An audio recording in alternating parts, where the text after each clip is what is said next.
So as all of us know, and all the members of the press who are here know as well, we are gathered here because 2 weeks ago at Robb Elementary School in Uvalde, Texas, an unspeakable act of mass violence took the lives of 19 children and 2 of their teachers.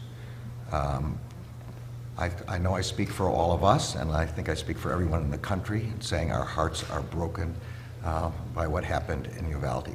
There is nothing that we can do that can undo the pain borne both by the survivors, families of the victims, and the community and the country.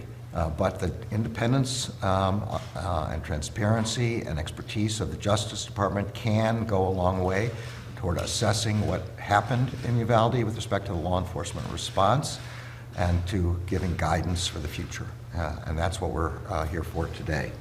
The Justice Department is undertaking a critical incident review of the law enforcement response that day at the request of the Uvalde mayor.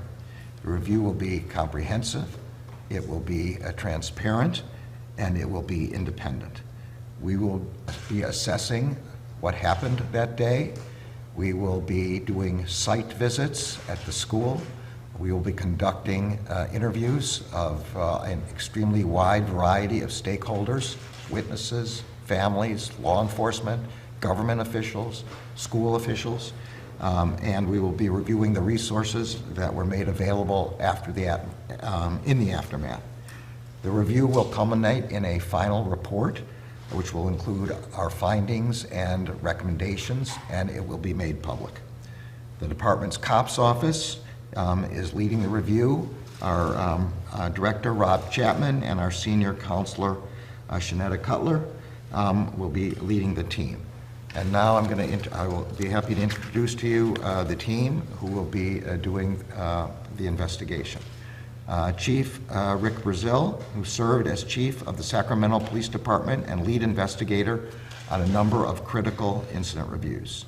Deputy Chief Gene Dysinger, who served as Deputy Chief of Police and Director of Threat Management for Virginia Tech, where he was recruited following the mass shooting there in 2007.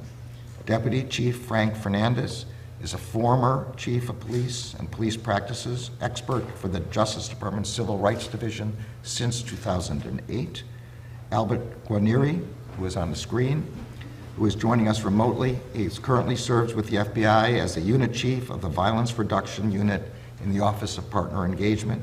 He oversees the FBI's program that has trained over 110,000 law enforcement officers in active shooter preparation and response. Major Mark Lomax served for over 27 years with the Pennsylvania State Police, led national efforts to strengthen law enforcement tactical response as executive director for the National Tactical Officers Association, and as a manager for the IACP Center for Police Leadership and Training. Laura McElroy, who is also joining us remotely, is a communications strategist who has worked as a civilian police executive dedicated to bridging the gap between officers and the communities they serve. Sheriff John Mina led the Orlando Police Department through the mass shooting at the Pulse nightclub in 2016. Dr. April Naturel is a traumatic stress specialist who led one of the World Trade Center Health Program's outreach and education programs and was the architect of the behavioral health response to the Boston Marathon bombing. Finally, Chief Kristen Zeman led the Aurora Police Department through the mass shooting at a movie theater in 2012. As I said, nothing that these folks can do can undo the terrible tragedy that occurred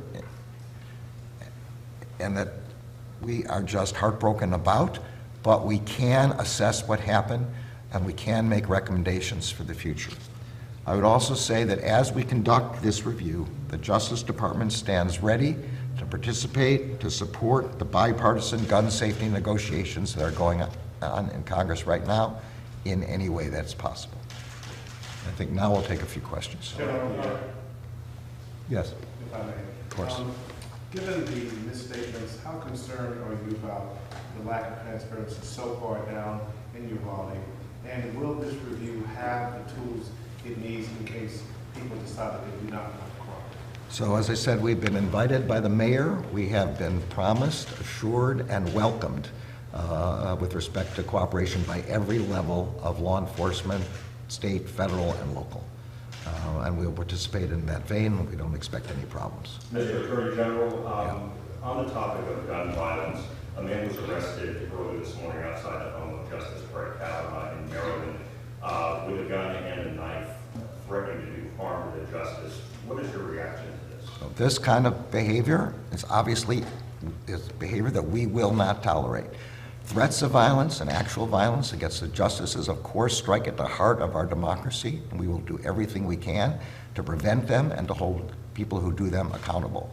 For that reason, last month, I accelerated the protection of all the justices' residences 24/7. Also last month, I met with the marshal of the court. I convened a meeting with her, as well as with the deputy director of the FBI, with the director of the Marshal's Service, and with our own law enforcement, our own prosecutors, to ensure every degree of protection available as possible. Just yesterday, I met with Judge Salas and Judge Sullivan on the Judicial Security Committee of the Judicial Conference, and assured them of our complete support for their efforts with respect to judicial security. Mike? General, when will this group be on the ground in Uvalde? And there's been some indication that at least some police officials, including the school police chief, have been somewhat uncooperative in the investigations that are already proceeding. What is the process for this team to gather information from people who may not cooperate in investigations? And is there any kind of compulsory process? So the team is already working, and they will be on the ground as necessary, but they have already begun their work. And as I said, we expect voluntary cooperation from everybody at every level, and we have been promised that cooperation. Is it possible that there will be a criminal referral at the end of the review? So this is not a criminal investigation. This is an after-action critical incident review, which we have done in the past, which we did in San Bernardino, and which was done in the Pulse nightclub. This is not a criminal review. All right. Thanks, everybody. Thank you. Thank you.